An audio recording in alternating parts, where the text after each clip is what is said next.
Good morning to all. I'm Dr. Sabina Enayar, a proud alumni of University of Madras. First of all, I would like to thank each one of you for joining this 2 days international conference on Research Outlook, Innovations and Research Trends 2022. I feel great proud to say that this conference has been organized building on the success of previous meetings. Now, I bid a very warm welcome from on behalf of all the organizers and team to all the renowned speakers and delegates who took out their valuable time and joined us today to be a part of this conference. We are honored to have you all with us. Today, we have with us Dr. C. Madan Periyasamy, Principal Dhanalakshmi Srinivasan Arts and Science College, ECR Mamalapuram, Chennai, to give the welcome note on this occasion. To introduce our eminent speaker, Sir has 20 years of experience in teaching, research, and administration. He has 8 years of exposure at ICMR and obtained his doctoral degree in the Faculty of Biomedical Sciences from Tamil Nadu Dr. MGR Medical University. His fields of interest are microbial pathogenesis, immunology, and stem cell biology. He is a recognized research supervisor of NI University and has guided a number of UG and PG projects. He has organized and participated in many workshops, seminars, and symposiums and has published around 22 research articles. At present, he is serving as an expert member in advisory boards, research, and ethical committees. Sir is also a professional reviewer of reputed journals such as Elsevier. I cordially invite you, sir, to give the welcome note for the session. Over to you, sir. Thanks for your nice introduction, Dr. Sabina. The Lakshmi Srinivasan Arts and Science College feels proud to be one of the organizers for this great international conference. Respected Chairperson, Dr. Kalpana Gopalan, IAS, Additional Chief Secretary, Government of Karnataka, Honorable Chief Guest, Dr. Taufik, Professor of Management, Southeastern University, Sri Lanka, our subject expert, Dr. Rizana Juhaida Juhari, Faculty of Accountancy, University of Technology, Malaysia, and all other subject experts, researchers, and eminent personalities. A good day to all. First, I would like to appreciate the whole organizing team of ICROIRT 2022 for organizing this wonderful online academic platform to know and share the recent innovation and trends by interacting with international experts by using a simple smartphone or computer. See, this is what an outlook. This is what an innovation, and this is what the recent trend. We are handling this serious pandemic situation using our innovative products. Any research or an innovative product should be focused on the welfare of community. It may be a medicine, it may be a vaccine, it may be a software, or it may be a simple mechanical device. Whatever it may, it should improve the quality of life. I strongly believe this virtual conference will focus on such kind of things and the global reach of these things through the researchers like you all. I deeply acknowledge my college management, our chairman sir, our secretary sir, director sir, CEO, and all other faculty colleagues for their support and encouragement. Once again, I welcome you all and herewith handing over the session to the subject experts. Thank you all.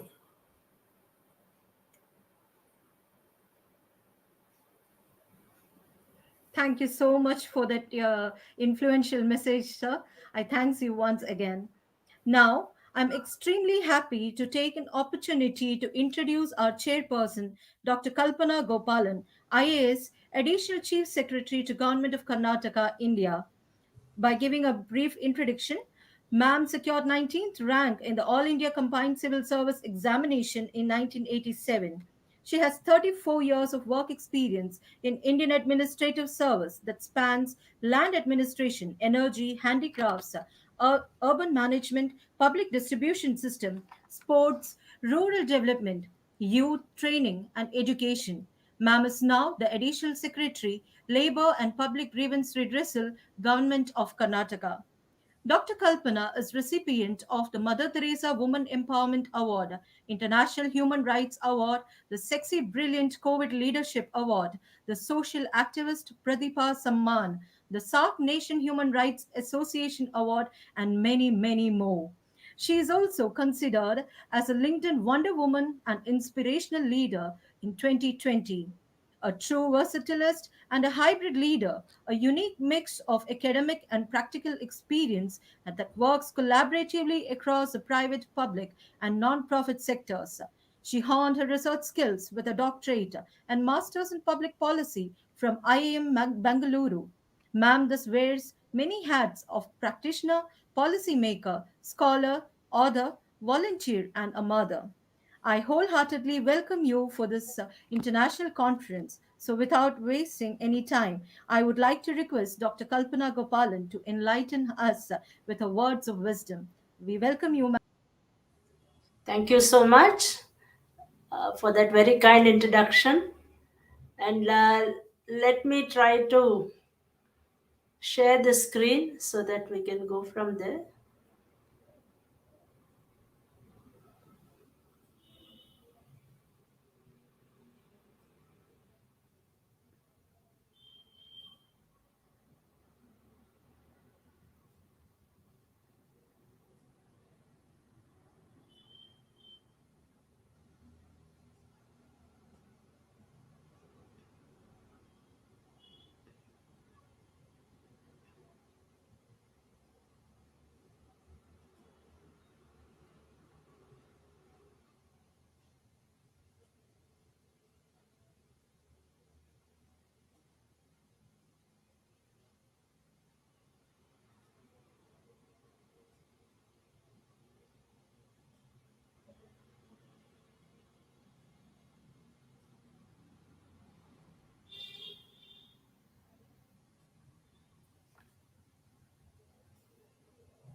First of all, let me congratulate the organizers and thank them for this opportunity because this was something nostalgic for me.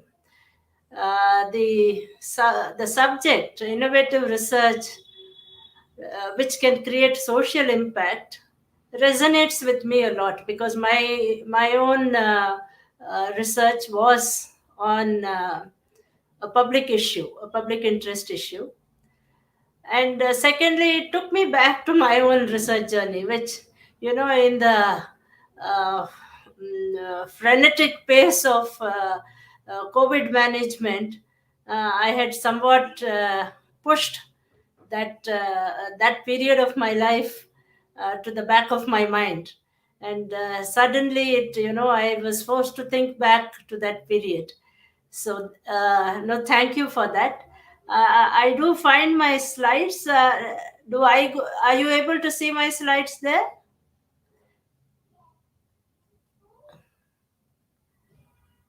Yeah. Are you able to see this now?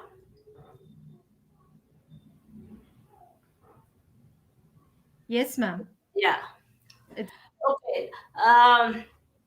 I'm just having a short PPT, and it's just as a kind of a prop. The details are not as important because they relate mainly to my research, but the substance of it, the steps of my own research, I thought was very relevant to the subject which we are discussing today. So you see how I have captioned my or tried to capture my own research journey in a few words. This is how I felt, like a paper boat on the sea, radarless and rudderless. But there was there was some vision and there is some drive which kept me going through this period between 2007 to 2012.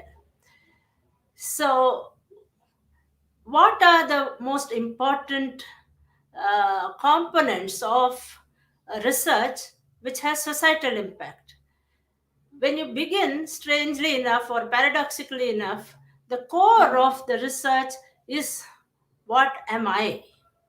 And what do I as an individual bring into the research. So the research may have social ramifications, it may have impact far reaching, but it begins with you yourself. You start with you and what you have been so far, what you are as a person, where do you stand, what are your core principles, and that is what you bring into your work.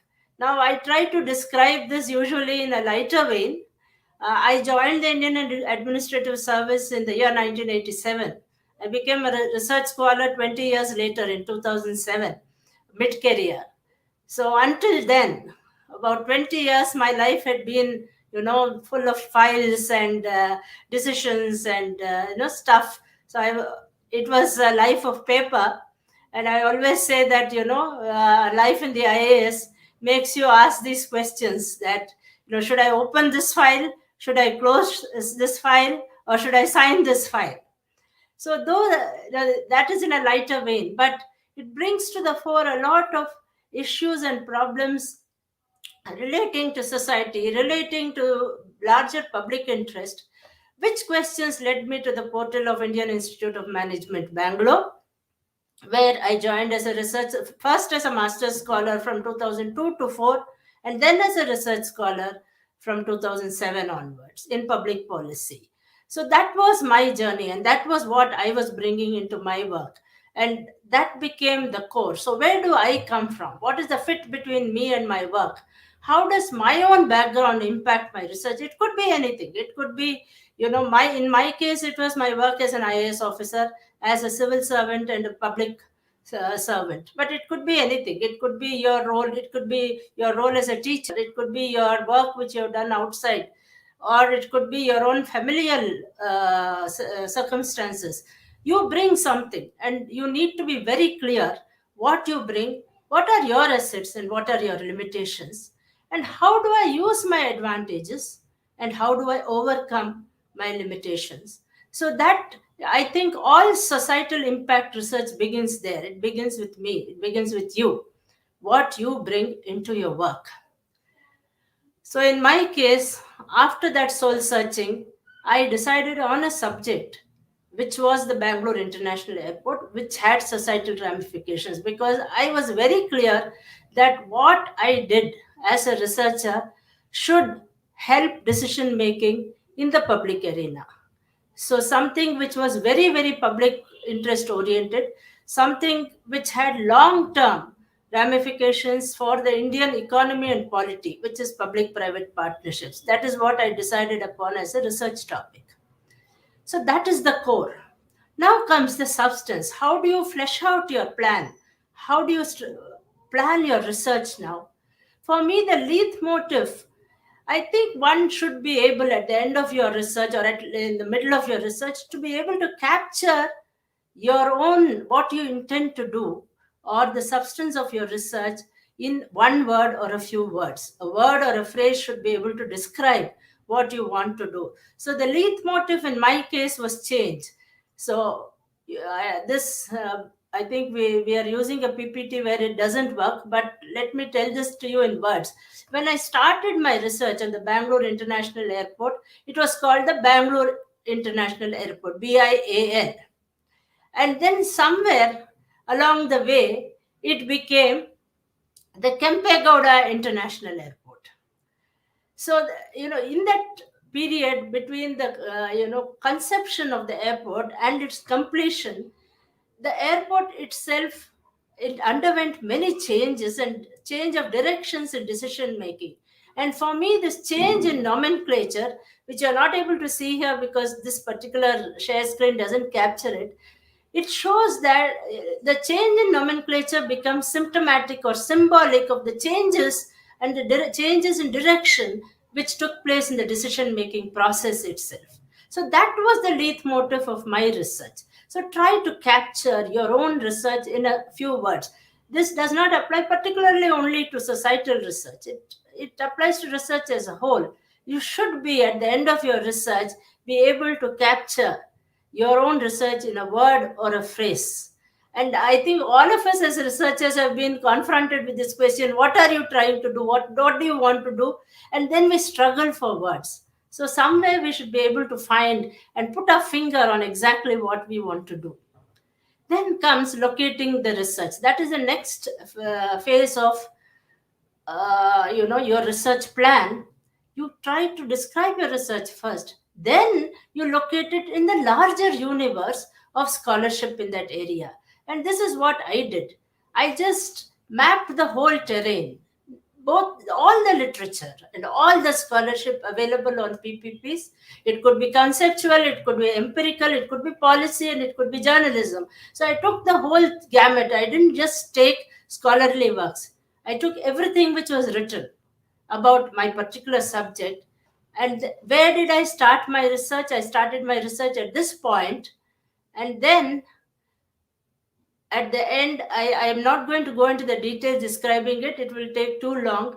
But then located my research in exactly this area, where it is informed by the conceptual, policy, and journalistic research in that area, but it stands squarely in the empirical space, developing country oriented, in the case study design, helping to make future policy. So this is where I located my research. So this is the second phase of fleshing out your plan. You start with first who you are, then try to describe your research in a word or two, and then you locate your research in the larger universe of both scholarship and empirical or policy work written in that area. When you are trying to do societal research, this becomes important. When you are trying to do only theoretical research, the scholarship takes predominance. But when we are doing something related to public interest, practitioner literature and journalism also becomes important, because public perceptions are captured there. Then there comes the structure. What are the building blocks of your research? You put the foundation, you go into the structure. Here I tried to capture, in theoretical terms, I tried to make a framework where I could capture my research. And this was an integrative multidisciplinary framework. Again, I will not go into the details, but what is the process of decision making? How does the partnership work? Because I was looking at PPPs, and what are the governance structures responsible. So these were the three aspects of the research which I was going into from a theoretical angle. From the practical angle, I tried to see the Bangalore International Airport, if you can see the central circle, as a product of the socio-economic circumstances in which the idea was born. So there were so many things happening in India at that time when the Bangalore airport was first conceived. Economic reform, the 1991 reforms, there were regional politics growing. Bangalore was becoming the home of IT, and brand Bangalore was growing. There was a political change where, some chief ministers tried to come to the fore by bringing what they consider as progressive policies. All those circumstances gave birth to this idea of the Bangalore International Airport. So you see now that, I started with this core. What is my core? I am a civil servant who wants to bring my own practitioner experience to be reflected in my research. And when I start fleshing out the plan, when I start building the structure of my research, there is a theoretical framework, and then there's a practical framework. So throughout my research was informed by that practical experience as an IAS officer, as an administrator, which I brought into my scholarship. Then came, the other parts, the conventional parts, the research questions, the research design, the methodology, all that are part of the structure, the superstructure that you build. So all this was part of my superstructure. And then comes the writing. How do you actually structure your whole thesis? So I did it in a certain way. You will do it according to the way in which your own subject leads you. Basically, it gathers that momentum and starts leading you. So this was broadly the way I proceeded. And let me then go into the journey part of it. That was the framework part of it. I started, with the idea of doing a case, and I used snowball interviews to select a case. I basically interviewed many public servants and many scholars, and tried to get from them what would be the best case to use. And I started with a kind of bag of 10 cases, but then as it grew and grew, it finally got into the single story of the Bangalore International Airport. So even at the time of snowballing, I had already begun data collection, and my guide, who was an extremely experienced person, he made me do this. That he made me do two things basically. He made me write the whole story, whatever I wanted to do, in the form of a story, and he said, as you would tell it to a child. So I wrote what, even much, much, much before my thesis, a couple of years before I started writing on my thesis, I wrote the whole story in the form of a story. As though, and my children were young at that time. I think they were in, one was completing school and one was in middle school or something. So I basically, tried to narrate the story to them, and that's how I came up with the story. And then he told me, put a more detailed, more prosaic timeline of events, what happened when, which all of us understand. So that is the next thing I did. I then moved to the design method and the literature review. And at this stage, as I completed my literature review, I presented my research proposal to my DAC and others. And in IIM Bangalore, that is a horrendous experience, because you just really get thrashed at that particular time. So a lot of soul searching went on. And here was in 2010, 3 years, 2 years, roughly 2.5 years, I presented my proposal. And then I went crazy, because I'm a civil servant. I was in a sabbatical to do my research, and I was called back by my chief secretary, by my boss basically, because they wanted me on a particular assignment in government. And at that time, that was a very, very busy time. I spent about a year in government because there was some problem which had to be solved. So a year went in that, and then again I requested that I need to restart my sabbatical. That portion, when I came back, I kind of went crazy. I traveled everywhere. I went to Geneva. I presented in the old League of Nations. I presented in conferences in Singapore and UK.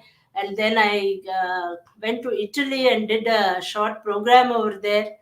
So that was kind of, at the time when I was trying to assimilate all my ideas before I actually started writing.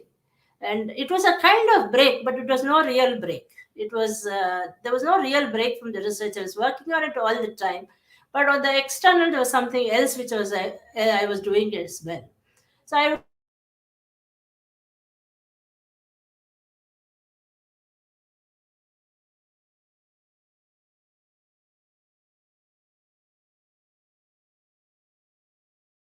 that my fora at that time. And that was great because it gave me a lot of feedback. I mean, the best feedback is what you get in discussion and in presentation. So, I discussed my work with anyone who would listen. So that was the kind of thing. There were a number of things, which at that time were so important. Because I was using, we basically, most of us in our theoretical work, we use American theory, but there was a lot of mismatch with Indian data. Finally, I even ended up negating the propositions which I had initially made. You know, and how do I avoid the bias of a civil servant? Because the decisions in this case which I was doing was taken by civil servants like me. So how would I be accused of bias? How do I, safeguard against that? And the data was messy. It was in different forms: soft, hard, something from memory. So how do I, clean it and fit it into a theoretical framework? Those things kept me awake in this period when I was drifting purposively. So finally, this is what I decided, that research itself is, a narration of a series of decisions and the justification for those decisions. And that is the shape which my thesis basically took. There is no one right way in which you do study or present your thesis. and you are always making choices. In my case, I had to make the choice of uh, what case I first to do the case study, do a case study, and then which case I was going to work on, and what decisions. In fact, I started with a basket of 10 cases, as I said, and it was one of my guides who saw the amount of data I was collecting, even at that very inception, and said, "You limit yourself to one case because you have too much data. You will not be able to make sense of all this together." So then, I had to gradually snip away the extra fluff and then focus on this one case. Within that case, I wanted there were a series of about 15 or 20 decisions which were critical to that project, but then I had to zero them down to three. And then this is something which I told you earlier. Almost from the beginning, I was writing it all down. As I told you first, my guide made me narrate it in the form of a story, and then he made me make a timeline. So I had an idea of what had gone on, the whole history of that project, which took about a decade or more to conceptualize and to complete. All that I had in the form of a story and a timeline. Then when I started presenting in that period, after my research proposal, when I presented in various conferences, there was always a PPT or a talk which was written down. So those ideas which you have in your mind, they should be articulated in words. Otherwise, you'll find yourself working in cross purposes. And then this was something brave which I did, which people don't do and scholars don't do very often. I did it, and I encouraged my own peers in the FPN program in IIM Bangalore to do this. We put it out there, we discuss it. So we used to spend, if two of us were in the room together, then I would say something that this is what I'm going to do, and the other person would discuss it, argue about it, and in those arguments and those discussions, clarity emerged. So we were a kind of support system to lose an informal support system, but we were a support system to each other. So, and we always, and this would have happened to you, we always are very good at commenting about other people's research. So it helps a lot when somebody is telling you what you're doing right and what you're doing wrong. You see, so put it out there. And I feel that scholars don't do this enough. They hug their research themselves as though it's some precious baby. No, just let that baby be a bird and fly. And you'll get a lot of feedback. And I did this in that whole period when I was drifting purposively, that I was willing to talk about my research to anyone who would listen. And even some people who didn't want to listen. I would draw, and I always got back some feedback or other, which was extremely useful to me. So these are, some of the choices which I made at that time, which I thought it would be nice to share. So thank you once again, IJSRW, for taking me back on this nostalgic journey. And I think I've lived up to what I said, that whether you wanted to know about my research or not, I wanted to talk about it to you. And thank you all for this opportunity. Thank you very much. Thank you, ma'am. I thank you from bottom of my heart for taking time from your busy schedule. Your wise words help magnify our cause in the best possible way by guiding the right ways to move on with the research. I thank you once again, ma'am.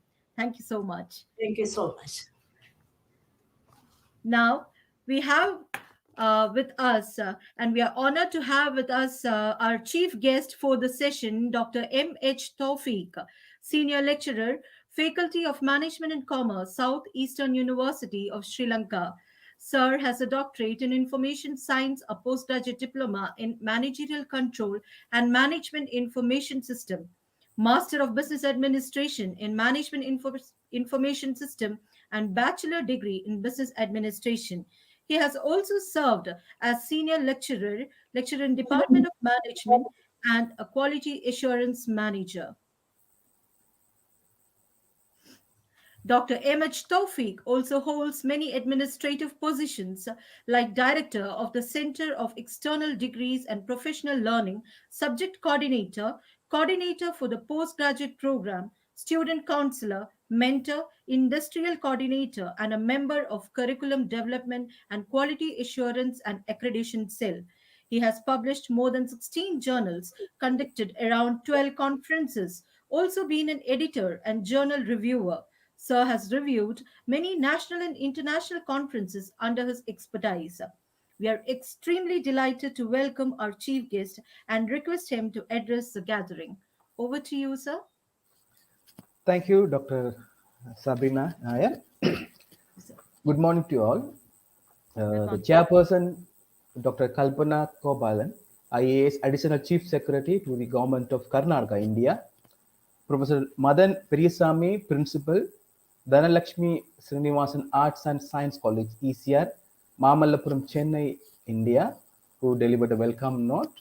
Dr. Razana Johaida Johari, Associate Professor, Department of Professional Accounting Studies, Faculty of Accounting, University Technology Mara, Malaysia, who is to deliver expert talk on enhancing innovative research output with societal impact.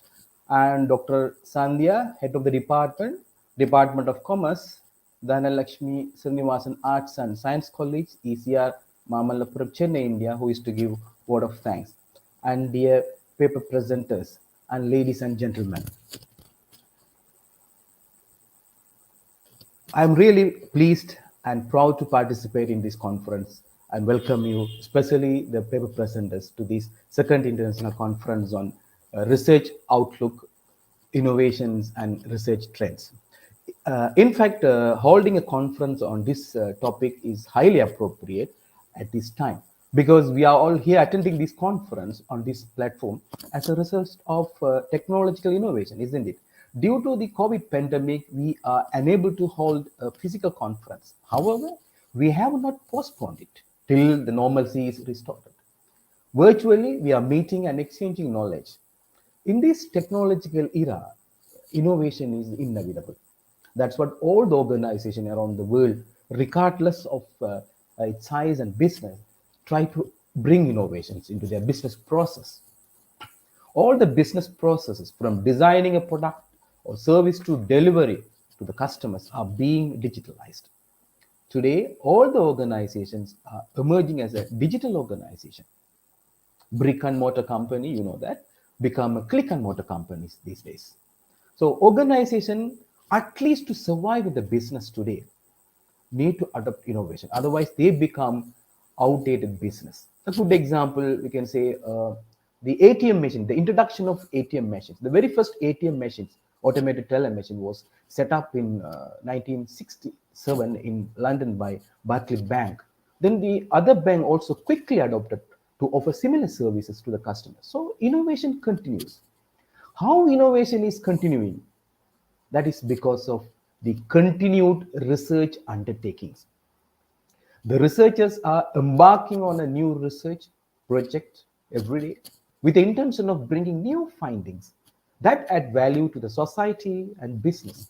Therefore, the researchers are playing vital role in bringing innovations. I believe today in this conference, many innovative research findings would be shared by the presenters.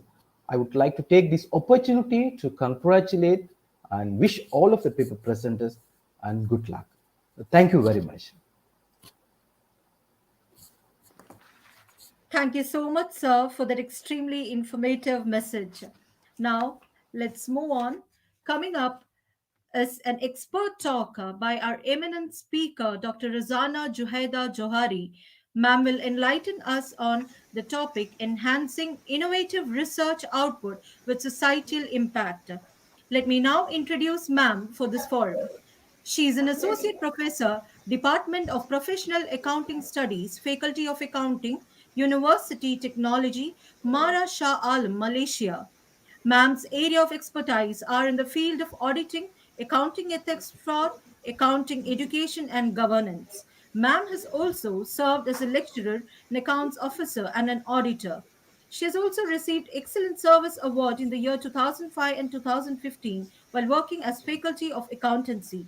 She has a professional membership as chartered accountant at University Uttara Malaysia. Dr. Razana has taken up positions as speakers, visiting professor, editorial board member, jury, guest lecturer, reviewer, international advisory board, expert panel, consultant, counselor, and many posts at various foreign universities.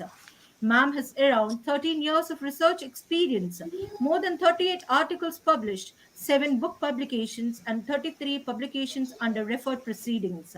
Ma'am has also bagged several awards and appreciations for various academic aspects. We are really happy to have you with us, and I humbly request you to take over the session for the expert talk. Over. Okay, so thank you, Dr. Sabina, all right, for the so warm introduction of me, all right. Okay, so I would like to actually say my gratitude to the principal DSESC, yeah, to the chairperson, Dr. Kalpana, and all the participants of International Conference on Research Outlook, Innovations and Research Trends 2022. Okay, so first of all, before I start, I would like to congratulate the organizer of this conference, okay, international conference, okay, for having conducting such of a very trend and also that relates to the current needs and demand, yeah, that relates to the innovation and also research trend among the researcher.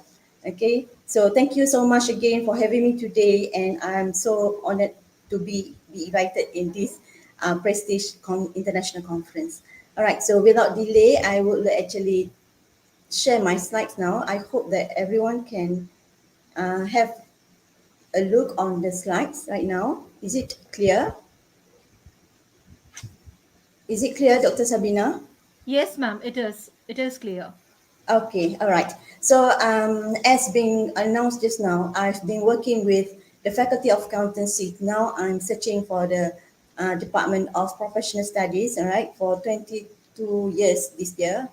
Okay, so I'm still learning actually, all right. There's a lot of things that I need to venture, need to innovate, and also in order to make sure that my research and also my teaching career is in line. Okay, so today I would like to share with all of us today, okay, some topics or issues that relating to enhancing innovative research output with societal impact. So I hope that just now we already listened to the Dr. Kalpana's experience, right, in conducting a very practical research, I think. Okay, that is very awesome and very good actually exposure. Okay, so I also wish to be in that such of group also, okay, in future. So this is the one that I would like to recap first. Okay, so as educator, okay, as an educator, we are actually involved in teaching. All right, so in order to improve our teaching experiences, okay, so a part of it, we are also being requested to do the research. Okay, so from the things that we are preparing for the research, we read a lot.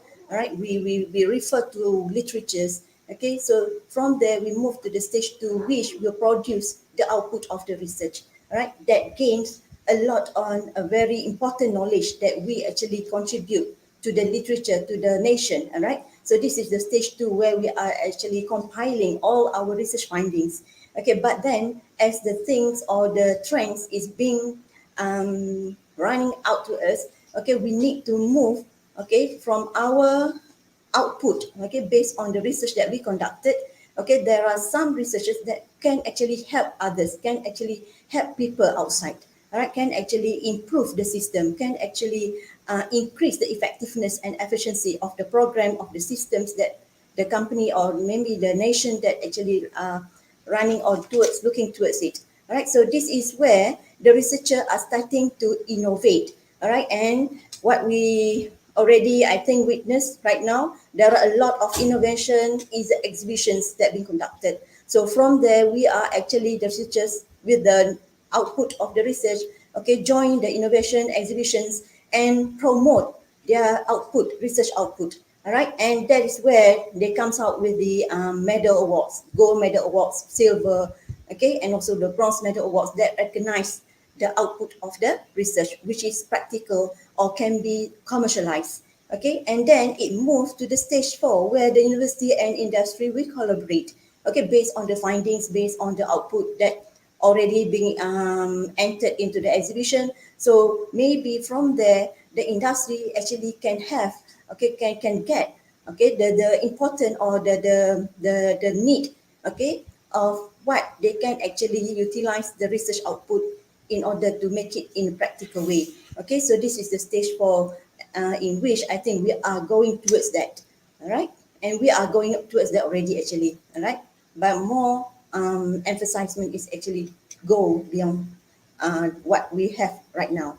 All right. So this one is a quotation, okay, by Thomas Henry Huxley, where he mentioned that the medieval university looked backwards. It professed to be a storehouse of all knowledge. Yeah, before it comes to the idea of innovations, exhibitions, of the commercialization. So it seems that what we actually found from the research is being kept, all right, as the knowledge that being actually add up from time to time, all right. But the modern university looks forward and is a factory of new knowledge. So these are the things that new trend, okay, of the universities nowadays. All right, we can look over if we look on the Western countries. Of course, they are more advanced in this such of commercializations of research output. All right, but in developing countries, okay, like nation, I think we are still learning on it and we are looking forward for that. All right. So over the past 2 decades, universities are being increasingly considered as a source of creation. So universities are moving from their traditional roles of research, teaching, and knowledge dissemination to more advanced role, all right, which can create the spins off and promoting academic entrepreneurships. Okay, so this is the new responsibilities of the new current era of universities. Okay, so Cohen highlighted the need to emphasize the transfer and commercialization of knowledge generated within universities. Right, whereas other scholars also points towards the growing need for university to disseminate their generated knowledge. Okay, so this need to be done beyond the narrow boundaries of the academic community. We need to go outside. We need to make the people in the real practice know what we can actually contribute to them. All right. So universities and governments in developing nations have shown greater interest in university spin-off and academic entrepreneurship as a means of building links between university and community. We cannot only keep on our community, academic community only. All right. We need to spell it out. All right. We need to make it happen. Okay. And the society can actually reap the benefits of successful research studies only if the results are converted into marketable. Okay, so as I mentioned just now, if we just keep into our community, academic community, so it will not be the one that can be cherished and flourish. Okay, so what most of these names are concerned with the assessments of social, culture, environmental, and economic returns from results or product of publicly funded research. Okay, so this is known as the research spin-off. All right, the research spin-off time. Okay, so what is actually the research spin-off? All right, it is something new actually for the developing countries, universities, society. All right, okay, so here we would like to look, okay, on a very brief explanations. Okay, we as the academic community need to know what is research spin-off, why we need to actually go towards this research spin-off and how it is being created.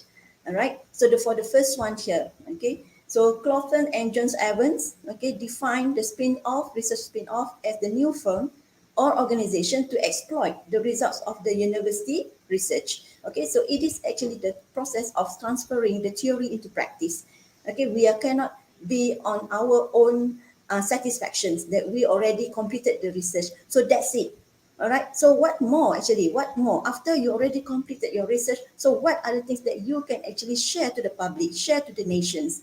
Okay. So research spin-off best exemplify innovative spin-off companies as they are one of the main tools for the exploitation of university research results. All right. So this spin-off is actually deal on the market with a business purpose, but at the same time, they represent the commercialization of scientific knowledge developed in university or research centers. Okay, so this is the function of new universities and research centers related to the research that being conducted by their expertise, okay, by their researchers. Okay, so this is the time to commercialize it. All right. So the regional policies regard research spin-off as an important mechanism of development, okay, of university industry relationships and creations of jobs and wealth. All right, this is actually the long-term objective of having this such of research spin-off. All right, so this is example of entrepreneurship, but they come from the university sector and therefore constrained by university rules and procedures. So this is where the universities need to actually put some effort in it, all right, on it, all right. Okay, so again, not all the definitions of research spin-off is consistent. Okay, it represents different perspective that may not be compatible. However, common tracks may be identified. All right, so these are among the definitions. Okay, following the salient characteristics of research spin-off. Okay, so it is the new entity has to exploit knowledge produced by the from the academic research carried by university researcher, and it should be aimed at profit generation and commercialization of technology. Okay, so here we would actually like to make our researcher, okay, becomes the owner of the research output. All right, the owner of the research output. All right, it is not they are selling it off. No, all right, it is should be a collaborations. All right, so the parent organization from which the innovation emerged has to be a university or the academic institutions. Okay, we are not giving away the our intellectual property, right? So this is very important. Okay, so why research spin-off? Why? All right, so basically a lot of reasons why, but then I just include three main reasons here. Okay, the first one, it enables of economic development. All right, so when we commercialize our research output, it can actually create the business opportunities. All right. So basic activities would be conducted locally. For example, hiring, sourcing, supplies. All right, and create significant multiplier effects on local economic activity. This will help the nation actually, right? Okay, and the second reason is for commercialization of university knowledge and technologies, as all been mentioned just now.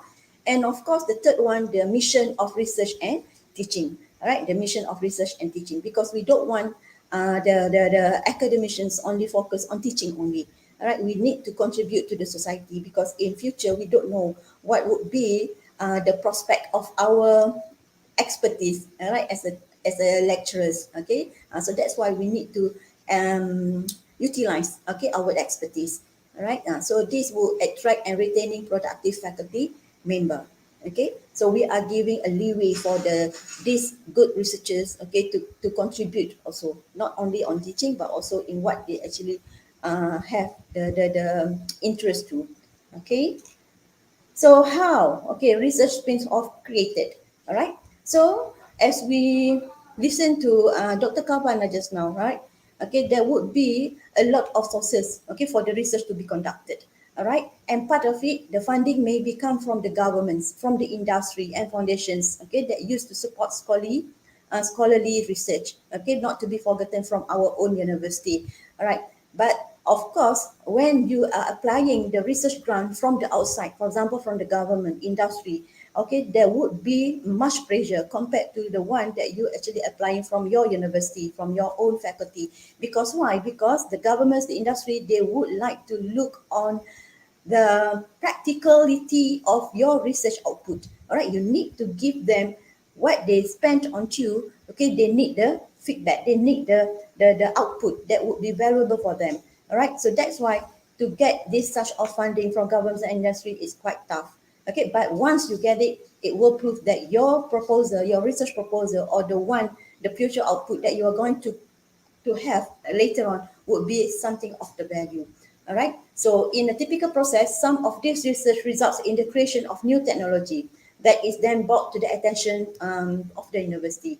Okay, so we are having a lot of faculties, right? Especially in the sciences faculties, in the biology faculties, for example, in the sports industry faculties, for example. So this such of research is really in a need, all right, in a need, all right. Okay, so efforts made toward licensing certain valuable technology and products. So this is what happened. So that's why now, okay, the product, the innovations product that we actually contribute, okay, during the innovations, okay, there's a need for the registration for their intellectual property, okay, because we need to license it out, okay, if we want to commercialize it, right? So based on analysis of previous model, concerning university spin-off, okay, Patnaik and Pandey 2014 proposed a multi-stage holistic model for creating university spin-off. All right, so these are the model, okay, that being introduced by this researcher, okay, that involve 4 stages, okay, all right. So stage one, of course, it is not dominated by the capabilities and competencies as the fundamental determinants of creating market viable technology spins off. And when it's already been confirmed, it moves to the stage two where they need to focus on formative understanding, okay, the type of research that they are required to come up with, all right, and the terms and conditions of funding, okay, these are the things that need to be actually discussed, okay, straight away from the start. All right, and for the stage four, the six out possible buyers list for the knowledge technologies that have the potential to create commercially viable business opportunities. Okay, so these are the four stages. All right. So as for the conclusion, okay, what are the spins off are? Yes, it is one of the rare yet significant engines of direct commercialization of university intellectual property. Okay, so in order for to be more serious in commercialize the research products, so there is a need for the university to think of these spins off companies. All right, so it is a valuable entity because of the various benefits they might bring to the universities and society at large, and also a source of local and national economic growth with the capability of providing significantly higher revenue to the universities as a result of equity partnerships between universities and the spin-off. Right? So I think that would actually conclude the presentation just now. But now I just want to share some experiences that we have in my university. All right. So these are the things that we are actually doing, moving towards the research spin-off.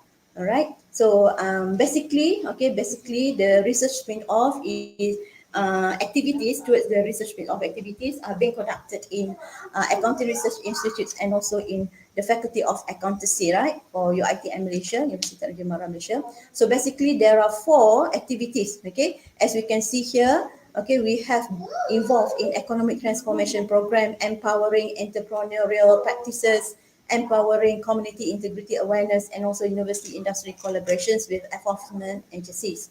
Okay, so this is only four examples of other projects that have been conducted. All right, so for this one, okay, this one involved the economic transformation program by having the knowledge transfer research grant.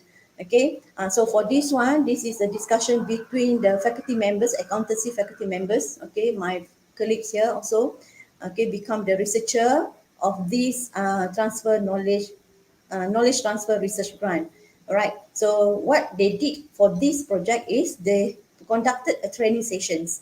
All right, from the researcher from Tax Research Cluster of Faculty of Accountancy UiTM in collaboration with Trust and Berhad. So Trust and Berhad is a private company that actually given the grant to this group of researcher. Okay, so the objective of this program is to enhance a systematic accounting and financial reporting and tax awareness among the ASNAF entrepreneur. All right, so what do they do actually for this program? They develop accounting and tax system to assist entrepreneur in managing accounting and cost computation effectively. Okay, so these are among the activities that they already conducted. All right, and the outcome of the program. All right, so this is a win-win situation actually. Okay, so this is another example of economic transformation program. Okay, for this one, we're concerned with the Islamic Microfinance Research Project, which was initially embarked in Tanjung Karang, one of the sub-states in Malaysia. Okay, through the Amanah Ikhtiar Malaysia Sahabat, is now replicated in Kuala Terengganu and Melaka. We started in one part of the countries, okay, one part of the not countries, the what we call here, we name it as the era. All right, so it is actually a sub cities, okay, the Tanjung Karang, and it's been replicated to Terengganu and also Paka, another state. All right, so we can see it is evolved. Okay, so for this project, Accounting Research Institute has successfully linked the entrepreneurs with Maiden Holding Berhad. Okay, Maiden Holding Berhad is actually the private company also that provide, okay, the all the necessities. Okay, that it acts like a one store, okay, one part store, one main store. All right, who act as both suppliers of raw materials and buyer of their finished goods. Okay, so it helps like this. They supply the raw materials, and this group of people will actually transform it into the product, and again, Maiden Holding Berhad will buy it from them. All right, so in this way, they actually help microcredit entrepreneurs to increase. And what is the function of the researcher here is to provide all the necessary knowledge to this group of microfinance entrepreneurs. Okay, so this is the examples of the activities that have been conducted. All right, this is the main company, the Maiden Berhad just now. Okay, so these are the participants of the program. All right. And this one, empowering entrepreneurial practices. Okay, we also have this session, okay, through the Smart Partnership. All right, so this is a collaboration effort between the Faculty of Accountancy and also Hybro Senior Berhad, okay, the private company, in conducting transfer knowledge program activities on bookkeeping hands-on workshop. All right, so the participants are all the small entrepreneurs, okay, in Saujana Utama District, Selangor. All right, so this is the event when it took place in our faculty. All right. And this also another example of the establishment, okay, of the factory FACT3, right? It is established, inspired by the faculty's priority areas to provide income generations and also to drive the entrepreneurial awareness, okay, among the graduates, and also to make a collaboration, right, between the researcher in the Faculty of Accountancy and also the private company, which is Stone Pot Services Sdn Berhad. Okay, so this is where we actually giving a train to our students, own students, okay, graduating students that are going to become the entrepreneur after they graduating or during their study. Okay, so this is another activities, empowering community integrity practices. Okay, so again, this is through a smart collaborations that are being tied together with the Institute of Malaysian Integrity, the Malaysian Institute of Integrity. Okay, so for this program, we are actually being together, back together, come up with one measurement for the corporate integrity in Malaysia. All right, and it is being used by this Malaysian Institute of Integrity nationally. All right. So these are the workshops, okay, the series with private and public agencies. As we can see here, we get our researchers, we get our expert person to talk to the private and also public agencies, okay, with the collaborations with Malaysian Institute of Integrity just now also. Okay, and the last one is the university industry collaborations with enforcement agencies. Okay, so this is a very good collaborations actually, because we tied to the enforcement agencies for Malaysia. Okay, for example, Royal Malaysian Police, Royal Malaysia Custom, Inland Revenue Board, right, Enforcement Department of Bank Negara Malaysia, okay, the Institute of Banks in Malaysia, Registry of Societies. Okay, we get together, be together with them. And then from here, we are actually doing research that will fulfill their needs. Okay, so that's why, okay, a part of this collaboration, the output is conduct research and conferences related to financial crime and money laundering. Okay, and for the output every year, okay, on the yearly basis, okay, RE come out with the conducted the international conference on financial crime and terrorism financing, right, and also other workshops and whatsoever that we might actually come out as the outputs of the collaborations. Okay, so these are the some of the conferences, okay, that I managed to share it here. All right, and of course, a part of COVID, what challenges that we faced during the COVID-19, okay, 2020, 2021, yet still the conference is on. All right. Last year, we just actually have our 11th International Conference on Financial Criminology for 2021. Okay, so with that, I end up my presentation. Thank you very much for listening, and I hope that I could share, or I have shared something that would be of the value and would be give some insights, and also maybe can encourage we to come up with a more innovative research, okay, output. All right, so with that, I thank you. Yes. Thank you for your stimulating presentation on innovative research output, ma'am. I believe we can benefit from the methods you suggested for conducting research in new trends and practically implementing the practices in the day to day life. It was really appreciable, ma'am. Thank you so much. Thank you, Dr. Sabina. Okay, Thank you. so okay, I would like to excuse myself because I have a lecture. Sure, ma'am. Sure, sure. Thank you Okay, so so much, all ma'am. the best. Okay, all the best for the presenters of the conference. All right. Thank you Glad so to much, have ma'am. all of you here. All right. Bye. Same. Bye, ma'am. Assalamualaikum. Yeah.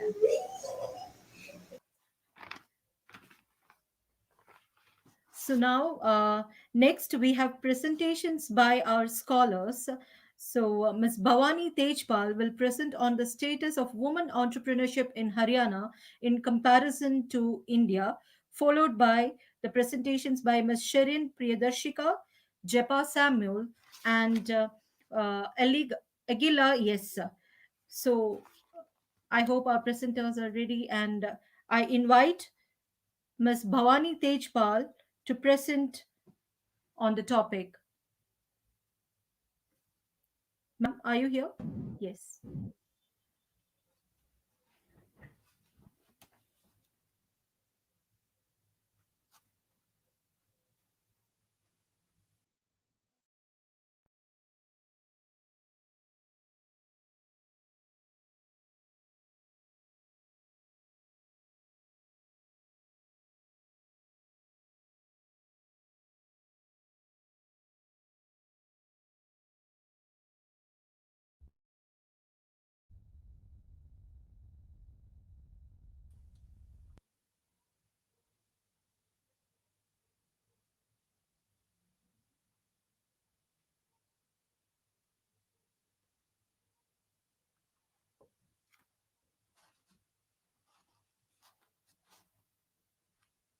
Ma'am, you're not audible.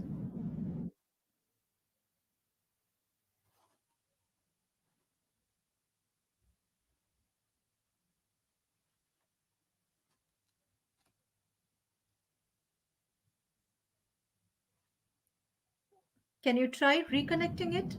Yes, yes. Now I think I can hear you. No, ma'am. I think there is some issue with the connection.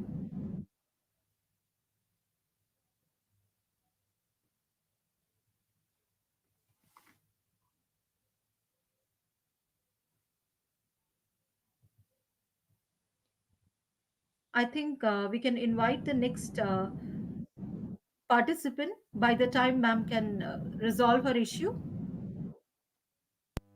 Ms. Sharon Priyadarshika? Yes. Ms. Sharon Priyadarshika will present on a study on COVID-19 detecting using AI and DL techniques. Yes, Miss Sharon Priyadarshika, can you hear me? Hello, ma'am. Am I audible? Yes. Yes, yes, you are. Ma'am, if possible, you can switch on your video also. Uh, I'm sorry, my parents won't allow me to switch on the video Yes, ma'am, as it's it is okay. screening on the YouTube. Yeah, Okay. Sure, ma'am. No issues. You can continue with your presentation. yeah. 1 minute. Let me present the slides. Okay, hi everyone. I'm Sherin from Stella Maris College, one of the author of this paper, and the other author is Ms. Blessy Bose, who is the assistant professor of Stella Maris College. As you could see on the screen, my topic is a study on COVID-19 detection using AI and DL techniques, as it is very important to treat, detect, and reduce the transmission of the virus. Various AI and DL techniques have been used to develop various predictive models in order to detect the infected persons within short span of time. So this is the agenda of today's topic. We will see each topic in the upcoming slides. So the purpose of this review paper is to review the AI and DL algorithms in detecting COVID-19 patients based on the accuracy. So it's important to detect the patients in order to get treatment immediately and to avoid community spread by isolating the infected persons. AI and DL techniques have been immensely used in Medicare system for speedy and accurate diagnosis of various diseases. Here in all the papers, chest X-ray images and CT images are used as data sets. So DI and AI techniques are used for image detection, segmentation, and also for classification. For example, to, to crop particular part from the image, segmentation was done, and to detect whether the person is infected or not, image detection was done, and based on the classification was done.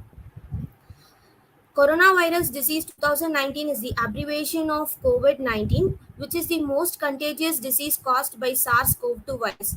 Many variants of coronaviruses are exist in the world, among which 7 variants are most dangerous to humans, and this SARS-CoV-2 is one of those dangerous viruses. The virus can be transmitted through droplets from the mouth and nose, which can be settled down on the environment and causes the transmission of those viruses. To prevent ourselves from being affected, everyone should strictly follow the COVID protocols like wearing masks, using sanitizers, being vaccinated, etc. RT-PCR test is one of the tests which is considered to be the standard test methods for diagnosing COVID-19. Though it has high accuracy, it also has limitations such as shortage of test kits and also taking long duration of times, nearly 4 to 6 hours to detect the infected person. So for all these reasons, various AI and DL algorithms have been used. So these are some of the algorithms like fuzzy color technique, mobile net V2, efficient net B0 are some of the techniques which are used to enhance the performance in image detection as well as in image analysis. Among all the models that are going to be discussed in this paper, the hybrid 2D curve transform TSSA efficient net B0 model and the SVM model provides 100% of accuracy in detecting the COVID-19 patients. Um, to complete the work smarter and faster than humans, AI based algorithms are mostly used. DL is a part of AI which provides fewer complexity algorithms and it gives us the predictive models. Here it helps to classify the COVID 19 patients from the normal person. These DL algorithms were applied on the data sets with chest X-ray images and CT scan images in order to get better results in identifying the infected persons. So to enhance the accuracy, data pre-processing and data augmentation is done on the data sets. Transfer learning, which is the part of deep learning, is also used by many proposed models. Why? Because this transfer learning uses the pre-trained model which are already existing that can be applied to the related new problems. As it reduces the work of the model, so we don't want to start from the scratch. So this is the table I have created for all the 10 papers that I have reviewed. So pre-processing is how we are preparing the data in order to train the model, and this pre-processing includes cleaning the data as well as organizing the raw data in order to make suitable model for that we have to create. And data augmentation comes under the pre-processing techniques, which is used to increase the size of data by adding some modified copies or by creating new synthetic data. Optimization method, which is used to provide us the better performance in obtaining the results. So in the paper 1, author classifies normal people from the COVID-19 people and the pneumonia affected patients using the hybrid technique. Real raw chest X-ray images are taken as the datasets, which has been synthesized using image processing techniques and then it converted to a grayscale image. Now the dataset consists of real raw image as well as the synthesized image. So for each image, 2D curvelet transform is applied and the optimization is done using CSSA algorithm. The efficient B0 deep learning model is used for classifying the COVID-19 patients, pneumonia affected and the normal people. So the evaluation done using the performance matrix here, and the accuracy got by this model is 100% accuracy. So in the second paper, the author proposed a deep learning model based N-cognate neural network model. So they have used 142 images from different sources. Data pre-processing and data augmentations are performed so that all the images are resized and rotated to get the same size images. VGG16 is used to extract the features which was considered to be the pre-trained model. The proposed model has the threshold value of 0.5 and the optimization was done using Adam optimizer, and this model detects the patient COVID-19 patients at 97.62% of accuracy within 5 seconds of time. In the third paper, the author uses SVM classifier to classify the COVID-19 patients. The dataset has nearly 295 chest X-ray images. To avoid noise and to improve the quality of the image, fuzzy color technique as well as static technique are used. MobileNet V2 and SqueezeNet are the pre-trained models used to extract the features from the datasets, and the SMO algorithm is used to extract the efficient features. After applying all these feature extractions, the SVM classifier provides us 100% of accuracy. In the fourth paper, the entire data set has to be pre-processed in order to get the better quality images. So the histogram equalization is applied to provide the better quality image without any loss of information. And Wiener filter is used to remove the noises, and image cropping is done using ITK Snap software to focus on particular area. Various CNN models like ResNet 50, VGG16, Inception V3 were used as a pre-trained model. Adam Optimizer optimizes the model. Misclassification rate was calculated and compared for all the pre-trained models. So mostly pneumonia treated models provides less misclassification rate compared with other pre-trained models. Why? Because most of the symptoms were similar to the COVID-19. Among all the models, VGG16 model detects COVID-19 patients with less misclassification rate of 0.012, which has given us the accuracy of 93%. In the fifth paper, GSA dense net 121 hybrid CNN model is used to diagnose the COVID-19 by taking the chest X-ray images as their dataset, which undergoes various data augmentation techniques in order to minimize the overfitting and to maximize the generalization process. GSA is used to generate hyperparameters. DenseNet 121 model is trained using extracted and fine-tuned features. Prediction is evaluated using the confusion matrix, and this detects the COVID-19 patients with 98.3% of accuracy. And in the sixth paper, the author compares 6 different models with the clinical data sets. To evaluate all the models, 10-fold cross validation is used, and the accuracy between all the 6 models were compared. Among all the 6 models, CNN LSTM provides as 92.30% of accuracy, which is better than all other models. In the seventh paper, the author compares 10 CNN models with data set as 1020 CT images. These images were converted to the grayscale and then cropped and then resized. So all the 10 models were compared to choose the best among the 10 models. Here, transfer learning is used to optimize the features. Among all the models, ResNet 101 has high accuracy of 99.51, and it provides high sensitivity and also low specificity. In the eighth paper, the author uses the chest X-ray images, and all the images are set to same pixel size, and then the image normalization process and augmentation is done. The author uses transfer learning approach. So all these models were trained. To increase the performance, they were fine-tuned and the performance is evaluated. Among all the pre-trained models, EfficientNet B0 base model has achieved 96.8% of accuracy. Here, the prediction was done on the state and the union territories on a daily or the weekly basis. So, RNN-based LSTM was used as the prediction models. Here, the LSTM has 3 types: deep, convolutional, and bidirectional LSTM models. Hyperparameter tuning was done, and Adam Optimizer was used for optimizing the MSE loss, which is mean square loss, and based on MAPE is the mean absolute percentage error. The percentage error was obtained.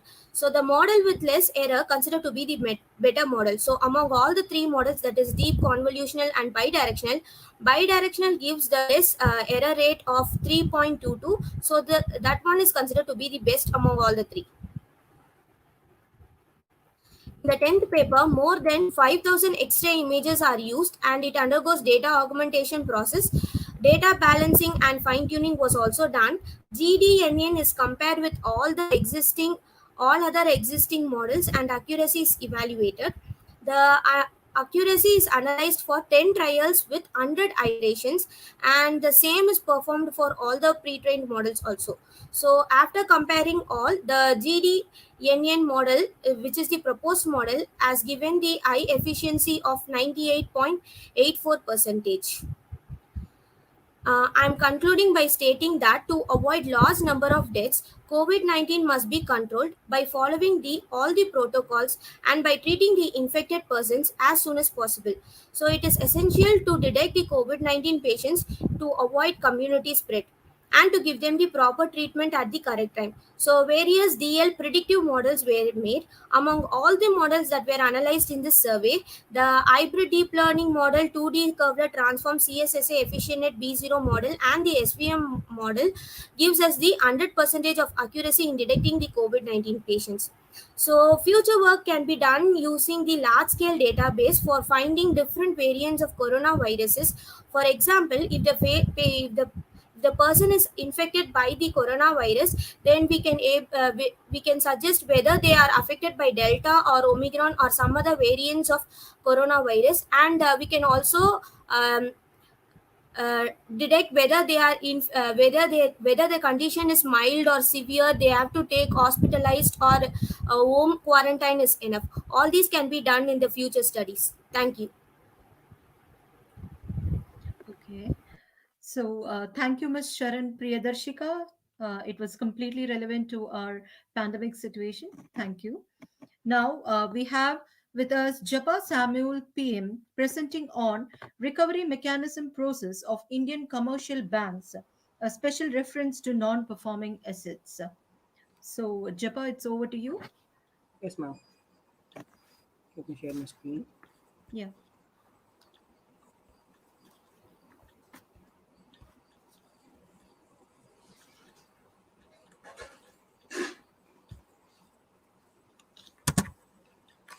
Once.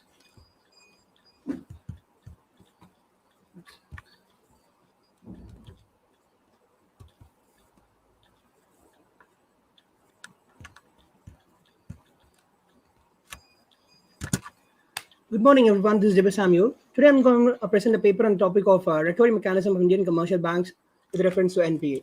First of all, we should know what is NPA, and this is what are the causes done by the NPA in the society, particularly in the bank industry. Because NPA is a thing, it's non-performing asset when a person acquire a loan, and if he fails to pay a loan on time, because with RBI has a certain rules that if a person or any financial or avail any financial assistance from the government, from the bank or any financial agencies, he have to be pay back the loan within 90 periods. Now RBI has make it to 180 periods, 180 days. If the person has failed to pay interest or any sum of money which is borrowed from the financial institutions, then his amount or which has been kept for as in the sense of um, guarantee will be taken as an non-performing asset. These are the topics we're going to see in this paper. Okay, this is about NPA introduction. NPA is, when we see about NPA is not about our asset borrowing and loan. It's also a cluster of which also have a serious impact in our liquidation, profitabilities, solvency of the banks, and it also affect the borrower's management of a bank, which is the major reasons why now banks are getting merged. And this is the reason why every financial situation, whenever we take loan, we also think the companies thinks that we can have a chances to repay or return off. When a government return off a loan, or it's a serious impact which made in our economy, that it is the rise, it is an impact which put in a layman or in the sense of rise of tax and everything. This is the reason why NPA plays a major role. It's not a little impact which create, it's a vast impact which create entire in our economy. And second comes, this is about a willful defaulter. This is the starting stage where NPA starts. When a particular company or a person buy a loan or borrow a loan from the bank or financial institution, first, if he fails to pay a loan within 80 days or 180 days or 90, this is a minimum period or grace time given to the borrower have to prompt in the payment. First, they'll check what is the obligation occur, why he doesn't pay the loan. Second, if there is any diversion of loan is being taken, like in our country, there is a chances of diversion of loan. The particular person will give a guarantee that this fund, the particular fund which I acquire from this bank, will be used on my company's development, my company's new machineries purchase. This is the new it is the promise. This is something which is being given by the company or the borrower to the bank later on when this fund has been diverted to a new sort of new business. This is happening in our country. and that is the second thing. And third is funds are suspected to be siphoned, like he'll be using for some other purpose. And third one, which is like he buys some new assets which is not mentioned for the purpose of acquiring loan. When these criteria has been found in that borrower, then the RBI will mention him as a willful defaulter. What the term itself mentioned that it's a willful defaulter. He has the ability to repay the loan, but he's willfully neglecting or something like reluctant to pay the loan. That is the reason why he's named as a willful defaulter. So nowadays, when and even a common man acquire a loan, not only for corporates or companies acquiring loan, even for a common man who acquire a loan in the for financial assistance to banks, they have to undergo a CIBIL score test. And the men or a person will be going for a CIBIL score. If he or she, his or her CIBIL score is higher, the bank are ready to provide loans. If there is any low than the par, the bank will not render a financial assistance to them. After this CIBIL introduction, many loans can be the default loans can be reduced. These are the new introduction has been done in our financial systems.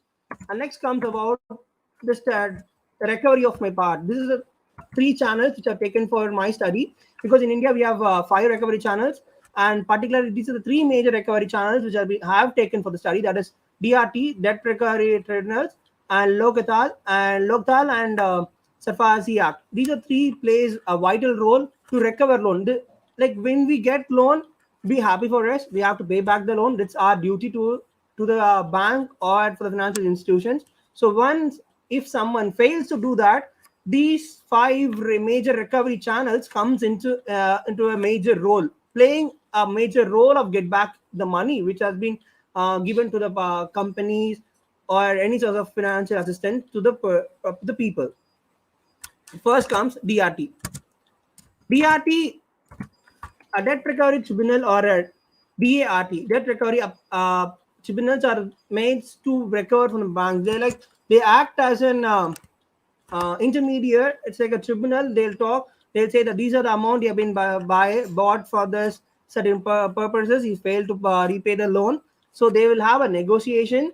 And this has been enacted by the Act of Parliament Section 51 and 1993 to recover the loans from which is taken borrowed in India by the companies. This is a major role taken by DRTS. And second comes about Loktal. Loktal is a small okay, it's a less sum can be used to recover with the use of Loktal, which has been established in the year of 1987. It has like a consumer forum, same procedure has been said. It has state authority, district authority, Supreme Court Legal Service Committee, High Court Legal Service Committee, and Taluk Legal Service Committee has been there for Loktal, as we have a consumerism mechanism, consumer retention mechanism. Same procedure has been followed in this Loktal also. But the sum which has been recovered is more. It's not more than 10 lakh, which is a major criteria placed for Loktal. And next comes about Sarfazi Act. Sarfazi Act plays an important role for recovering the bank loans or default loans. This has been first checked by Narasimhan Committee report in the year December 17, 2002, and later it was reconstructed by Verma Committee to what is the flaws has been fixed and to recover the non-performing assets, because nowadays Sarfazi plays one of the bigger role in recovering the money, because as in latest. Okay, this is my reviews. These are 3 major reviews I've taken for that for the study. And my objective of the paper to investigate the various recovery channels I mentioned before. 3 recovery channels have been taken, and to analyze the percentage of amount recovered from commercial banks of NPA occurred. And third one is to analyze and compare the effectiveness of recovery channels such as DRT, Loktal, and Sarfazi Act. These are 3 objectives. And next comes my hypothesis.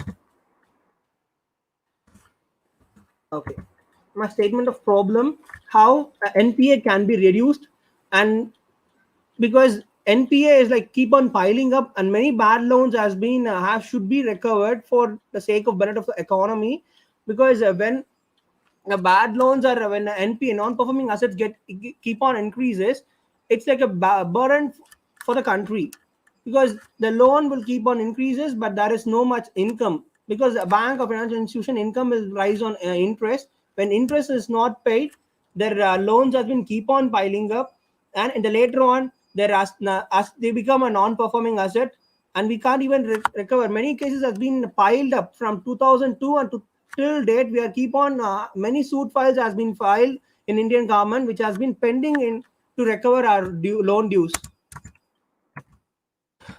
And my paper is purely based on secondary data which is collected from RBI websites, and tools are used for ANOVA, and descriptive statistics has been used for this testing of hypothesis. First diagram is first table represents the number of cases which has been filed of NPA. In the over the period, it get increases. We can see the number of DRT and Loktal and Sarfazi Act. And Sarfazi Act plays a vital role to recover our a larger amount of sum, because Loktal is a maximum sum which is 10 lakhs can be recovered through Loktal, and more than 10 lakhs we have to use Sarfazi Act to recover the default loans. And next, the referred cases have been put in the chart form, and we can find that Sarfazi and Loktal has plays an important role in the period of 2019 and 2018. And after the financial 2000 financial crisis of 2008, many bad loans, and we can see the cause of many bad loans getting increased over the period of 2014. It keep on piling up, and in 20 maximum, the end of before COVID situation, we had a lot of bad loan situations, and many banks has been merged because of this loans of irregular payments. And second comes ANOVA results. ANOVA states that the value is p-value is 0.0, so it is less than 0.5, so we reject that. So the bank have to make some corrective measure to increase and safeguard the credibility of banks, because when we are lending, we have to check the credibility of the person, of the borrower, before we lend. And now certain measures has been taken by RBI, and the portfolio, many changes has been done for this. There's multiple comparison of recovery channels of Loktal and Diachi and Sarfazi and Loktal. So this table also signifies that this value is less than 0.5. So if we reject that, which implies that this DRT, Loktal and Sarfazi Act is playing some vital role in recovering of the bad loans which has been dealt for so many years, and suit files has been pending on that. This is the percentage of amount recovered in the various channels. In the channel, we have Sarfazi has a higher rate, and we can see the Sarfazi Act. The Sarfazi Act has a higher rate of return, and Loktal, and comparatively Loktal and DRT has. Okay, I'll go for my major findings. Major finding of the study which has been taken, the amount conclude that the study concludes that there is a main difference between the amount of cases and the amount of amount recovered from the mechanisms. That is a main difference. And second thing, it's the represent channel is insufficient to deal with many problems, because when we take in the government or legal form, it has a many years to recover a single problem, because when it's case for when a suit has been filed in a case, it has taken a longer period to recover loan, maybe years and years. Many cases has been in the pending. Even in the case of many willful defaulters, we have know that has been more than 2,500 has been willfully defaulted. It is given by our parliament. They list by finance minister are listed that these are the companies and the directors has been listed as a willful defaulter, and still yet to recover many more money which has been dealt. And these are the suggestions. There should be a proper policy while giving for a lending, because as a preventing is better. That's a proverb, we all know that preventing is better than cure. We have to know that whether this borrower, the bank should be very vigilant when they are lending a loan, because there should be a strong credit mechanism. When we are lending a loan, they should know whether the balance sheet has been addressed. They have to check. The auditors might give some report which has been the auditor report should be given double check. And the bank should be very vigilant, very careful, because a large huge sum of money has been going to be released for particular concern. It should have the value of repaying back. Without having the repaying capacity, we can't lend a huge sum. That should be the major reason, and the bank should focus on. And second, internal governing policy of the banks.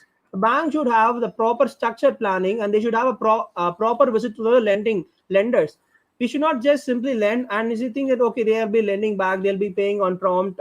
If 1 month delay has been occurred, it's an initial trigger that okay, something going to happen in the future. So we have to take a initial step that this credit worthiness should be checked. And second, we should have to check whether this company, a firm, is doing a business as per the stated for the loan has been taken. He should be a monitor check should be there. And second thing, credit management and implies an ethical responsibility of the lender to the borrower to secure their genuine and bona fide interest.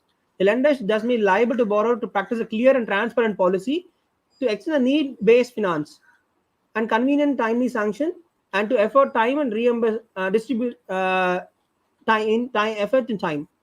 The recovery should be based on the calculated amount to be cash flow borrowed for concern. It should be like now the I'm sorry. The recovery base should be very calculated and should be on prompt. If 1 month delay or any delay occurs, if there is a slight changes in the company's activity, the banker should take an initial step to recover of the loans. I conclude by saying this. NPA is being more important parameter for current bank performance. The quality of price of supervision follows up undoubtedly. We have to follow that. And second comes the mounting of NPA of bank financial health will affect the profitability, liquidity, and economy scale of operations, because this is not just the money of a bank or something. It's a bank. It's a money which is contributed by the public. When the financial assistance taken by concern or a person, they have a legal responsibility to pay back the money which they have bought. So that should be make sure by the bankers that their money should not be become any should not be any chance of become NPA, and later on there should not be bad. There should then our company should not have many bad loans here, because the banks get bad loans. This is factors become more prominent and common factor right now in our country. We should reduce that bad loan factors and reduce the NPAs to increase our country's economy scale and operations. This is my reference, and thank you for the wonderful opportunity. Thank you. Thank you, Mr. Japa Samuel. It was really contentful on account of non-performing assets. Thank you very much. Thank you. Now we have Agila Yes presenting on a comparative study of audio to sign language translators for effective communication with the hearing and vocally impaired. Can I have Agila Yes? Yes, ma'am. Can you hear me? Ma'am, can you hear me? Yes, ma'am. I can hear you. What about you? Yes, it is audible. You Okay, can ma'am. start. Thank you. Okay, ma'am.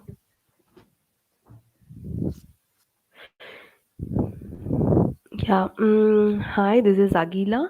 Good afternoon to. Thank you for giving this opportunity. I'm from Stella Maris College. So Geetanjali ma'am is assistant professor of Stella Maris College. So move on to my presentation. So first part will be abstract part.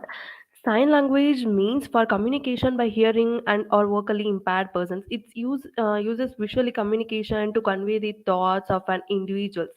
A person with no knowledge of sign language finds it difficult to communicate with those who have to speak and have hearing difficulties. Nowadays, some applications, software websites are used to communicate with the hearing and or vocally impaired persons. So the paper are compared based on the tools, methods, and techniques used and develop and reinforce the work of the translators. So next part, move on to introduction part. So in introduction, the sign language is a natural visual spatial language that uses the three-dimensional extern to articulate linguistic words and sound slightly that sound to convey statics. So in leakage, handshakes, orientation, and movements of the hands, of arms, upper body, and facial expression to specify the linguistic messages. So the language came to existence as a result of the deaf and dumb individuals in the Asian nation. In different states, they are using different sign languages. Like in India, they are using Indian sign languages. In America, they are using American sign languages, like that. So next, move on to literature review part.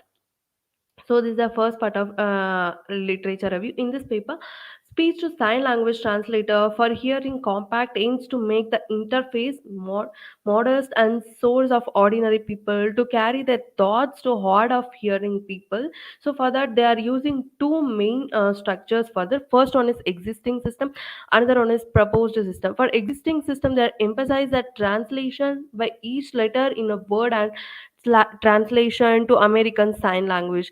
In a proposed system, the system is designed to translate each word that is received as an input into a sign language. This translator has some main method like form of input, speech recognition, pre-processing of text, post stemming algorithm, text to sign language, like that. So next, move on to next part of literature review. In sign language does not have any exact written form.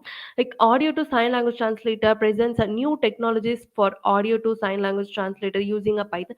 Python is the most trending computer language used in nowadays. So a system is needed which will enable to change to text in Indian sign language. There are two segments in that. First is converting audio to text using a speech to text API. The second one is input text is tokenized into words. So for the front end, they are using HTML, CSS, and JavaScript. These are the languages they are using. For the back end, they are using web speech API. The speech is changed to text using a Google Cloud Speech API. So next, move on to next part. So deaf people were first exposed in the 16th century in Germany. People uses an oral method. These methods are tactic ones to tutoring deaf people. So using a words in Germany, people practice the German method. The French method gets its name from the fact that sign language was established and used generally in a French hard of hearing schools. The sign language has established hooked on unseen language, but it became an existing and universal language. For the portrayal, programming languages are Python 3, SQL, then JavaScript, CSS, HTML, like that. So packages used in Python, NLP, Python libraries, the tools in Blender. Blender is a library coming under the Python language. So hardware details are device, mobile, laptop, mic, monitor, to as a to assessment output, internet for voice recognition, web browser, and etc. So next is speech to Indian Sign Language transfer project devices. This by using a rule-based process for constructing a set of acronyms. So many sign languages are built to communicate with the deaf and dumb people. It's coming under the some rules. So each sentence and word is transformed into tokens, and for each token recognize a part of speech with which it hits after which unambiguous action is taken. Each word is renewed to its root word, and auxiliary verbs are detached. So NLTK library and producing a robust and impactful application. So Signal also is a kind of language, sign language. So Signal illustration tools to symbolize the sign language in the form of embodiments. So the simple example for that, YouTube iframe API is used to demonstrate output on the web application. So next paper, it's explaining aligning the subtitles in a sign language videos aim to temporarily restrict the subtitles in the text to assigning a content that is immeasurably viable for a comprehensive series of application, numeration, assistive tools for tutoring and adaptation. So simple example for that, if we see any video in YouTube, means it's showing subtitles. No, the same method applying here. There are two alignment main methods. First is temporal localization of individual signs. The second one, temporal localization of sign categorization. So these are the two alignment methods. Then two keys for ascending and conversation to constant signing showing unobstructed terminologies. Or first one is the parting of signing into sentence like units. The suitability, second one is suitability for large scale sign language as training data. We'll move on to next one. And sign language can involve a concurrently examining shapes of hand movement and direction of hands, facial expression, and arms. Developing a project requires the use of NLTK, OpenCV, Spill Library. These are the tools to implement the sign language translators. So this project was implemented in a Python languages in image processing algorithms and speech recognition algorithms for creating a different segments of the program. So there are two stages. First one is speech text to sign language. Second one is sign language to text speech. For speech text to sign language, existing speech engines, for with the use of the speech engine, we have typical the sentence of the user who is speaking, and they used a very word of the sentence to make them with the images allied with them. For the second one is the basis of separation all the fingers on the hand image or an act and standard used to complete the hand signal.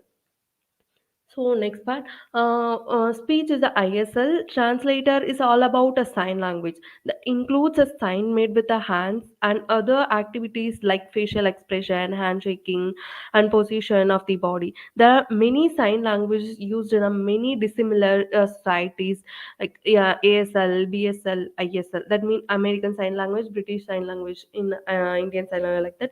There are two main clauses in the ISL. First one is manual sign, the second one is non-manual sign. For that, static and segments are known as a signal. So tools used in appraisal signal appreciations are HMMS and FSM. So next part, sign language exposure is a definite and as a binary classification task for any given frame of video if person is using a sign language or not. So this paper task to identify which language they are using. This validates a tactic on the DGS corpus sign language. So using a full body position approximation composed through the open pose. So in that they are using detection that random forest classification can distinguish between British sign language and geek sign language with a 95% F1 score. The distinguishing of their achievements mainly there are different finger spelling systems, which is two-handed in the case of BSL and one-handed is the case of ASL and LSP. So next one, camera-based image or video catching signs of only one hand, both hands, and standing or energetic images. Using NIT is another technique that had ongoing getting appreciation from the Explore community. NIT is used to capture image in real time. Simple example for that, a Microsoft NIT is a sign camera devices that capture a user's activity in a real time. So NIC has been can also detection complexity information such as color, depth, and etc. So greatest advantage of this EMG method assures over the camera and net based methods a zero dependencies on the light. So these are the tools used in sign language translator. Under the Python, Tinta, we do so Blender, Skintlearn, TensorFlow, PyTorch. These are the packages and libraries using in the sign language translator coming under the Python language. So OpenCV, JavaScript Web Speech API, Google Cloud Speech to Text API, SQL, NLP. These are the tools. So finally coming under the conclusion and future goal. So in this paper, efficient English audio to ISL sign language has been used. The sign language like BSL ASL have a got particular grammar that makes it feasible for a rule-based system, and a syntax and semantic analysis can be performed to get the appropriate translation. So in contrast of Indian sign language, there is a particular grammatical rule which makes it difficult for the syntax and semantic analysis. is there are no rules, no compare in the English text with. In different sign language, they are using a different grammatical part. In American Sign Language, they are using different grammar part. It's so hard to learn. But in Indian Sign Language, not like that. It's easy to understand and easy to communicate with different people. In ISL, facial expression denotes negative and interrogative sentences. So while ISL animation for the verbs classes is played, an expression changed to denote the negative and interrogative in the sentence. So this a feature has not been yet accomplished by the system. So the directionality and the discourse of the handle minimally. So next we'll see a future goal for that. In future, ISL for a paras has not been included. So in the next stage of our work, we would like to handle non-manual components for a sentence as a whole. ISL for a parasis will be included in the dictionary. Also, directionality and discourse will be implemented, since a mobile based version of the application will increase the reach to more people. So in the next page we shall be introducing an Android based application for the same. Further, the system can be interrogated with a hand gesture recognizer system using a computer vision, establishing like a two-way communication system. So these are the reference what I referred for my paper. Yeah, thank you for giving this opportunity, ma'am. Thank you, Ms. Aguila. It was really an impressive presentation on sign language. So now going back to Ms. Bhavani Tejpal, presenting on the status of women entrepreneurship in Haryana in comparison to India. Ma'am, you're on mute. Um, Yes. am I audible now, ma'am? Yes, ma'am. Very clear. Okay. Right. The topic for my presentation is status of women entrepreneurship in Haryana in comparison to India. I'm Bhavini Tejpal, research scholar from CT University, Ludhiana, Punjab. First, the introduction. Now, what is the meaning of women entrepreneurship? Basically, a women entrepreneur is defined as a female who starts a business with at least 50% holdings in the company and is managing and operating the affairs of the business since 1 year at least. Now, moving on to importance of women entrepreneurship. First is better utilization of human resource. Well, women contributes towards a sizable number in India's total population. And if women are ignored, the human resource will remain untapped. Gender ratio in Haryana is 922 over 1000 male. And if we see India's gender ratio, it is 100 over 108.18 male. As per these data is as per sixth economic census. Second is poverty elimination. Since it would be creating direct and indirect jobs in the market. Better utilization of human and physical capital is must. Then it improves standards of living. Since female workforce in the house would start earning, and hence overall income of the family would increase. It is a source of self employment. Entrepreneurs are leaders in themselves. In a country like India, where unemployment is constantly raising its ugly head, self employment is the only solution. Then is its employment generation. Not only it creates self-employment, but it creates direct and indirect jobs in the market. It directly employs people in the ventures at managerial and non-managerial levels, at grassroots levels also.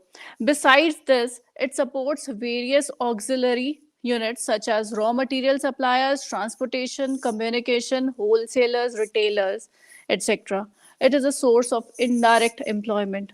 Then next is sustainable economic development, as it promotes investment into productive activities that increases overall production. Along with it, it helps curb unemployment situations and also improve standard of living of people.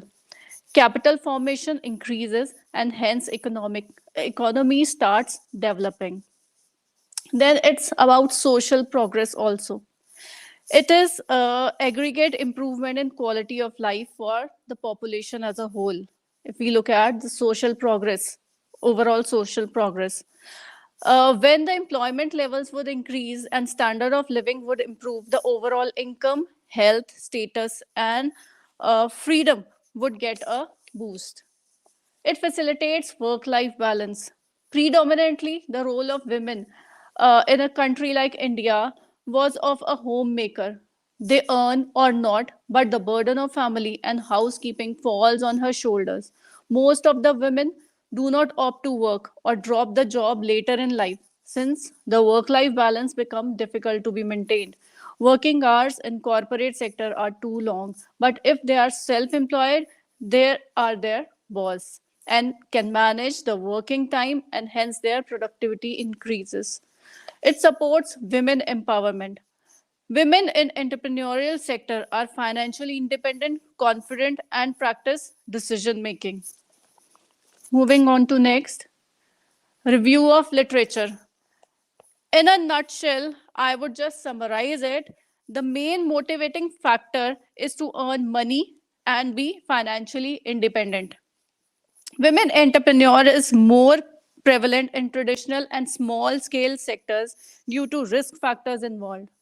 And a lot needs to be done for upliftment of self-employed women from government side, though there are many programs and training courses run by central and state government both.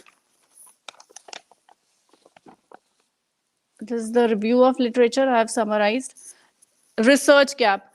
Earlier studies summarized in review of literature focus on the various challenges and problems faced by women entrepreneurs in India and other countries. Yet the area needs to be explored further in the state of Haryana.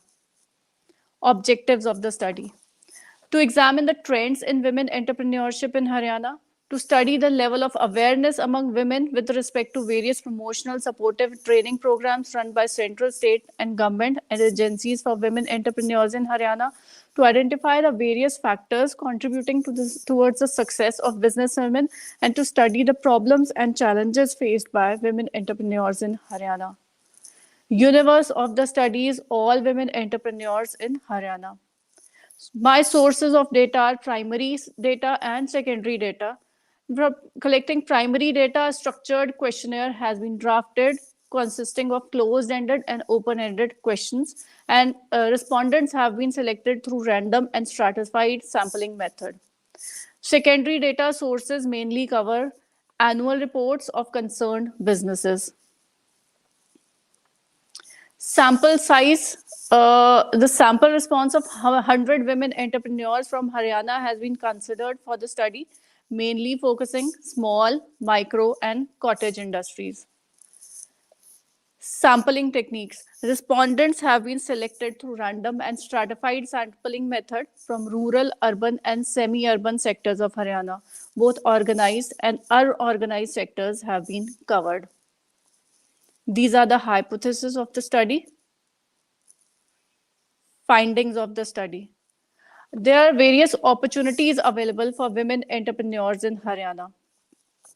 First is better educational opportunities and improvement in female literacy ratio. As per Haryana Census 2021, female literacy rate is witnessing an upward trend. There are 35 women colleges in Haryana, and it has witnessed more female than men going for higher education. Then government support and training programs for women entrepreneurs. To quote some are Beti Bachao, Beti Padhao, Mahila Haath, Swadhar Gre, then Sri Shakti, Udyogini schemes, Central Kalyani schemes, Bharatiya Mahila Bank, business loans, etc. The changes in the mindset of society as a whole. Factors like improvement in gender ratio, percentage of females going for higher education, increase in number of working women, getting assistance of house helps, financial independence, etc., support this point. Then there are some biological determinants as well, as history proves that women are more committed and organized toward their responsibilities and have specific qualities that guarantee success in business. These are the problems and challenges faced by women entrepreneurs in Haryana. The initial problems and obstacles faced at the time of starting a business, especially maintaining the work-life balance, is really hard. As far as education system and organization structure of Haryana is concerned, the views are mixture of positive and negative experiences. Most of the respondents from developed districts like Gurugram, Panchkula, Ambala believe that education system and organizational structure support and encourage entrepreneurship among women, totally conflicting the views of women belonging to backward areas like Bhiwani, Jind and Hisar. The responses of women entrepreneurs about family problems reveal that they lack family support. The perception of men towards women entrepreneurs is sometimes negative. These are the conclusions and recommendations. To investigate the challenges and opportunities for women entrepreneurs in Haryana, an analysis of 100 respondents engaged in women entrepreneurship was made. The results show that family responsibilities, lack of support from peer group, gender discrimination, orthodox society, difficulty in obtaining finance, present education system are some of the problems and challenges faced by women entrepreneurs. As far as opportunities are concerned, our society is undergoing a radical change in their mindsets. There are various promotional, supportive, and training programs run by central and state government in support of women entrepreneurship that I already mentioned. Though most of the stakeholders are unaware of the various opportunities existent in the state of Haryana, it is recommended that women aiming to attain success in the field of entrepreneurship must go through various challenges and opportunities prevalent in the business environment of Haryana. They must also analyze their strengths and weaknesses by performing SWOT analysis on individual basis. These are the expected outcome of my study. The present study would benefit some stakeholders in multiple ways. First is Government of Haryana. By studying the trends of women entrepreneurship in Haryana, the present study would evaluate the success of various ongoing government programs for women entrepreneurs. Their awareness levels among aspiring women would also be analyzed. This would give an idea about the various shortcomings in the women entrepreneurial development programs. Then it's financial institutions. There are various financial programs run by commercial banks, SIDBI, SFC, ICICI, etc. For the support of women going for self-employment. The present study would highlight the various difficulties faced by women in obtaining the finance. Then women entrepreneurs itself. An effort would be made to frame some fruitful suggestions and recommendations to nurture women entrepreneurship in a better way by identifying the various factors that contribute to the success among self employed women. Women organizations. Some of the women organizations fighting for women in India are self-employed women associations, Snehlata, NEN, Azad Foundation, Makam, etc.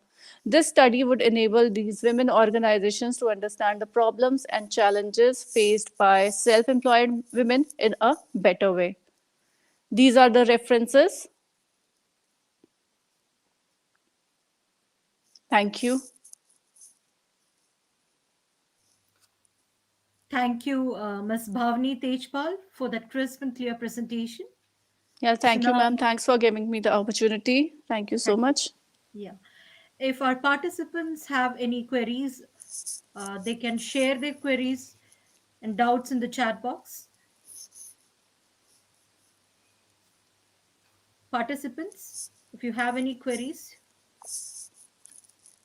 please share it in the chat box.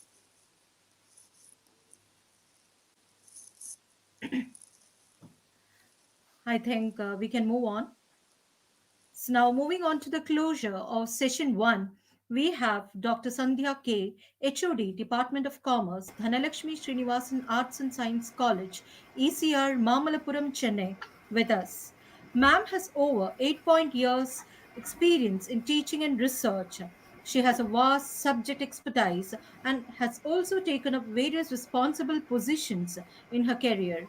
Dr. Sandhya has more than 14 publications and has also attended and presented papers in several national and international conferences. We are delighted to have you with us, ma'am. Now I request Dr. Sandhya to propose vote of thanks for this session. Thank you, Dr. Sabana, for the nice introductory words.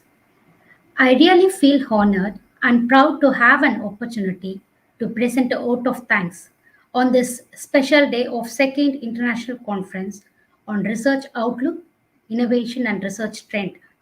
First, I would take the opportunity to thank on behalf of the organizers, the chairperson of this session 3, Dr. Kalpana Gopalan, IAS, Additional Chief Secretary to the Government of Karnataka, India. Ma'am, actually the talks on a real life experience towards research. Your speech are quite impressive since you have correlated your personal insights how you have handled during the tenure of research. Really, your speech will be a motivating for all the upcoming researchers. Thank you, ma'am. Next, I would take this opportunity to thank our chief guest, Dr. Taufik, Professor of Management, Southeastern University, Sri Lanka.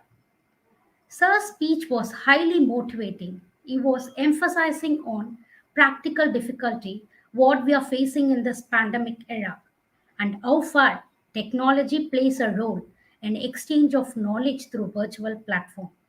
He was enlightening about the inevitability of the technological innovation introduced in all the concerns and the organization, quoting with an insight for the adoption of innovation in business process, for the sustainability of an industry for the longer run.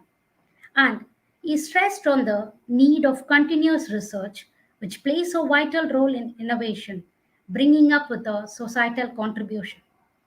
Next, I would thank Dr. Razana, Department of Professional Accounting Studies, University Technology, Mara, Malaysia, was giving up an elaborate insight on the topic, enhancing innovative research output with societal impact. Ma'am, your speech was giving us with a more idea on how a research has to be progressed on stage by stage analysis, how to increase the effectiveness of research through societal contribution, and was highlighting the growth and the advancement in the Western countries in the progress of research. 10. Stressing more importance on research spin-off. Really thankful, madam, for your wonderful deliverable. Next, I would thank Professor C. Madan Periyasamy, Principal from Dhanlakshmi Srinivasan College of Arts and Science, Chennai, for his warm felicitation address.